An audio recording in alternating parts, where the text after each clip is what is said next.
તો અમદાવાદના મેમનગર વિસ્તારમાં ઈવી સિલ્વર જ્વેલરીના નવા શોરૂમનું ભવ્ય ઉદ્ઘાટન કરવામાં આવ્યું। અમદાવાદ, સુરત, ઇન્દોર, ભોપાલ, નોઈડા અને હારડા બાદ હવે અમદાવાદમાં વધુ એક શોરૂમ શરૂ થતા ગ્રાહકોમાં ખુશીનો માહોલ જોવા મળ્યો હતો।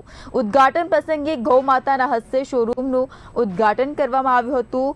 ગોરધન રાદડિયાએ ગૌપૂજન કરીને ગૌમાતાને શોરૂમમાં શુભ પ્રવેશ કરાવ્યો અને ભારતીય સંસ્કૃતિ તથા ઋષિ પરંપરાનો સંદેશ આપ્યો। કાર્યક્રમમાં મોટી સંખ્યામાં મહેમાનો અને શુભેચ્છકો ઉપસ્થિત રહ્યા હતા।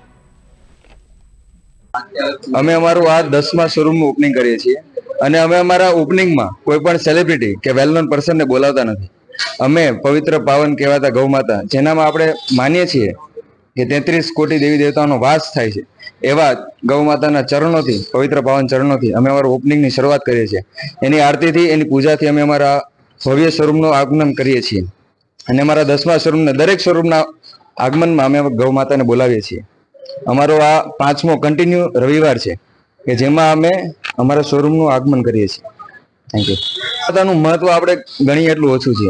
આજકાલ આપણે જોઈએ છીએ કે ગૌમાતાને ઘણા બધા રાજ્યોમાં, સિટીમાં મારણ થાય છે, કાપકૂપ થાય છે, કેમ કે ગૌમાતાનું માંસ ખવાય છે। તો એનું અટકે એની માટે અમે ખૂબ જ પ્રચાર કરીએ છીએ। અમે અહીંયા ઉપસ્થિત સૌ ગૌ ભક્તો જ છીએ।